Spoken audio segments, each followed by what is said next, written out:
Thank you, Chairman Smith, Ranking Member Johnson, and everyone involved for their hard work on this bipartisan bill. I'd like to thank the nuclear and scientific research community, as well as the nuclear industry, who've contributed to the thoughtful work behind this bill. I've had the opportunity to share it with many experts, including Nobel laureates that I know and respect, and have found their reactions to be very positive overall.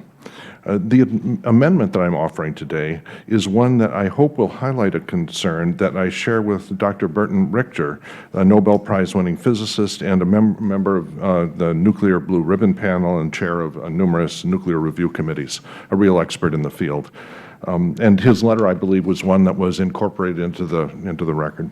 My amendment refers to the budgetary guidance in this bill. As pointed out in the second to last paragraph of Dr. Richter's letter, Section 8 of this bill asks the Department of Energy to spend the next year studying 3 different budget scenarios for nuclear energy research, and to ask how the programs described in this bill might fit into them. First, they're to look at a flat budget with no adjustments for inflation, which corresponds to a cut in real purchasing power. Secondly, there's a budget with a 2% per year nominal increase over the next decade, which means basically flat purchasing power if inflation continues at 2% per year, or an actual cut if inflation returns closer to historical levels as the markets and many others anticipate. And thirdly, an unconstrained budget where, of course, there will be no problem paying for all of this, the entire proposed program, but this is, I think we'd all agree, politically unlikely. So as I'm sure many people are aware, it's a common technique in budget discussions to propose 3 budgets, one obviously too high, one obviously too low, and a realistic intermediate budget scenario. Sometimes this is called Goldilocks budgeting, where one scenario is too high, one too low, and one is just right. This is a technique that's used to build support for the intermediate, hopefully realistic budget scenario. So it's very important that the intermediate budget scenario be realistic, since that is the one that people will be taking most seriously, and that is the one that most of the work will be put into during the year-long budget study. The difficulty, as pointed out in the letter by Dr. Richter that has been distributed and entered into the record, is that the intermediate budget scenario in the bill as it stands does not represent a workable basis for carrying out the scope of work described in this bill, when combined with the ongoing program and responsibilities of the nuclear energy program. My amendment makes a simple change. It changes the budgetary guidance of the intermediate case from a 2% nominal budget increase per year to a 2% increase above inflation. It adds the 2 words above inflation. It's worth noting that even this budget increase is unlikely to fully fund the scope of work described in this bill. Dr. Richter's rough estimate, which is in his letter, is that the fast neutron facility will be in the $1.5 to $2 billion range. And an annual increase of 2% above inflation, as provided by my amendment, would only provide roughly half of that new money required for this facility.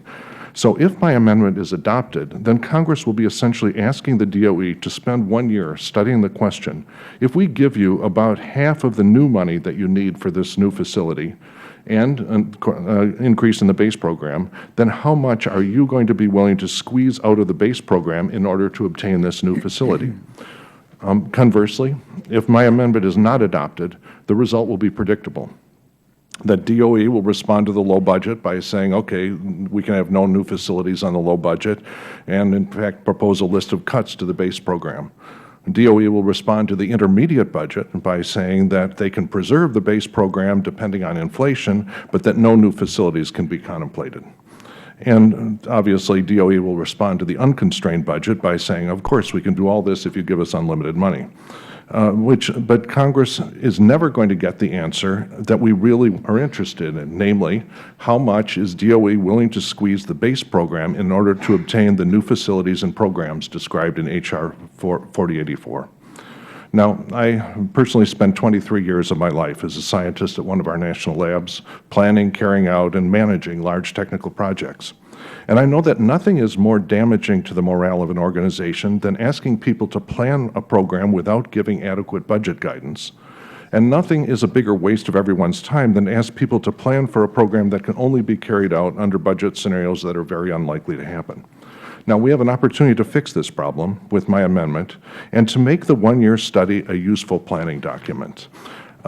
Now, I want to make it clear that I support this bill. I intend to vote for it.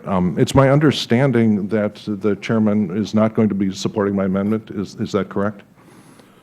Not at the present time. That is correct. Yeah, and so I don't think it's a useful exercise to have a party line vote on this. So I intend to withdraw my amendment. But I really encourage everyone who truly supports this bill to think hard and talk with the experts about the budget, and to understand that you can't ask a program like nuclear energy to do more without acknowledging that the budget must be increased in real terms. And the problem is aggravated by the fact that typically the rate of inflation for technical projects exceeds the consumer price index inflation.